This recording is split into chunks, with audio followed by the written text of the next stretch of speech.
So James Franklin is the new head coach of Virginia Tech over in the ACC. That was quick. He was only out of a job about 3 to 4 weeks. Now you guys know, I had said that if James Franklin does get another job, I think there's a chance he could be successful. I've never denied that he's not a good football coach. I just think that his time at Penn State may have run out. He can never win the big one. He can never go up against Ohio State, against Michigan, um, against these big boys. They always felt like they were the third or the fourth best team in the Big Ten. Where I think in the ACC, I think this is actually a good spot for him. Clemson and Dabo Sweeney, they have refused to use the transfer portal. They're down big this season. Miami, Florida, they're a good team. They've had good quarterbacks the last few years. Carson Beck, in my opinion, is not a real NFL quarterback, but he's a good college quarterback. Cam Ward, we'll see what he is in the NFL. He was obviously dynamic in college. He hasn't had a real chance to succeed yet in the NFL. Mario Cristobal is a good coach, definitely very good on the offensive line. He's not a great coach. I think he's about the same level as James Franklin.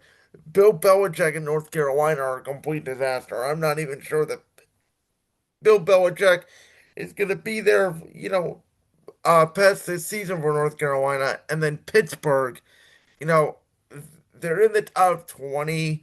They're a good program. But again, James Franklin knows how to recruit. He's a very good coach. Um, Basically, what I'm telling you is the ACC is not dominant. It's a very down conference. There are good to average teams.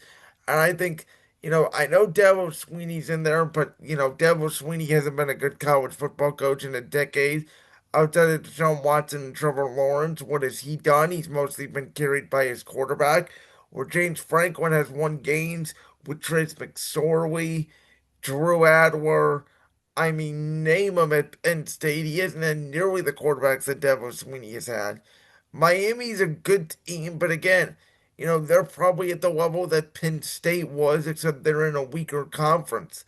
So I actually think this is a great move for James Franklin. The transfer portal, which Penn State has obviously used, I think James Franklin's comfortable with, and I think that there's a chance they could really turn that team around. I'm not sure how quickly. I think it's going to take time. We saw Colorado. It took Deion Sanders a couple of years. We're seeing now it Bill Belichick with all those transfer portal kids. It's going to take some time. Um, but I think this is a good fit for James Franklin. I think there's a chance he could be here for a decade. He really does feel like a college coach, a guy that teaches kids. And I think that this guy's going to be a winner. I'm not going to say he's national championship material. I think that Virginia Tech fans may be disappointed when every year they make the college football playoff and then they'll take on an Alabama or an LSU or even a Penn State.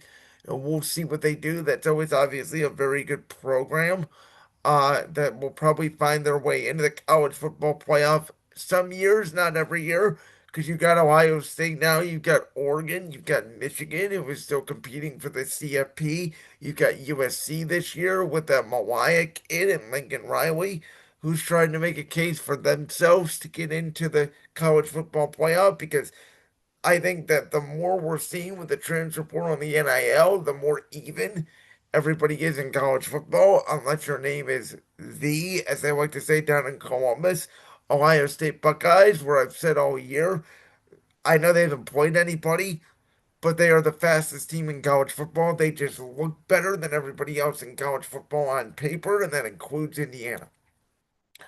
But for James Franklin and Virginia Tech to get a head start on getting someone in the door, get a head start on recruiting next year, to set your culture here at the end of the season, I think it's a really good move to get him in. LSU and Penn State are obviously doing the opposite. They are more respected programs. They have more expectations than Virginia Tech.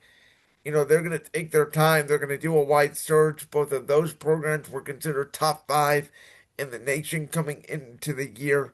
But I do like this fit for James Franklin. Again, I don't think the choking in big games nostalgia is going to go away.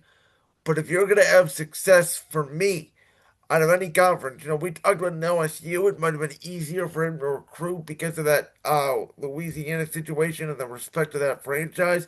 But you're still going to deal with Ole Miss now with Lane Kiffin, who may even end up going to LSU. You got to deal with Alabama, who, yes, they lost to Oklahoma, but Oklahoma's in the SEC now, and Brent Venables, it's taken him 2 to 3 years, but they have finally found a culture now in Oklahoma. Better than Texas and Steve Sarkisian and Arch Manning, that's for sure. So I think right now, we're no further than Oklahoma and Brent Venables. When he first got to Oklahoma, the former Clemson defensive coordinator, they were a complete disaster. And now they're going to make the college football playoff. So, in my opinion, Virginia Tech Cavalier fans, give James Franklin some time, but I think it's a good hire. Like that clip from the Brandsworth podcast? If so, make sure you go down there and hit that subscribe button. While you're down there hitting the subscribe button, make sure to also hit the notification bell so you never miss another upload. And make sure you check out all the other clips from the Brandsworth podcast right here on YouTube.